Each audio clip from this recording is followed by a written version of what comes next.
ದ್ರೋಹಗಳ ಮಾಡಿದುದೇನು ಅಂಥ ಭಂಡ ದ್ರೋಹಗಳ ಮಾಡಿದುದೇನು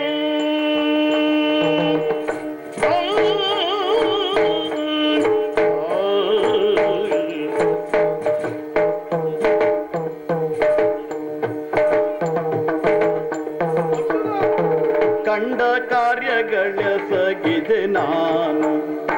ಕಂಡ ಕಾರ್ಯಗಳೆಸಗಿದೆ ನಾನು ಭ್ರಮೆಗೊಂಡು ಎನ್ನೊಳು ಮಾತಾಡಿದೆ ನೀನು ಭ್ರಮೆಗೊಂಡು ಎನ್ನೊಳು ಮಾತಾಡಿದೆ ನೀನು ಭ್ರಮೆಗೊಂಡು ಎನ್ನೊಳು ಮಾತಾಡಿದೆ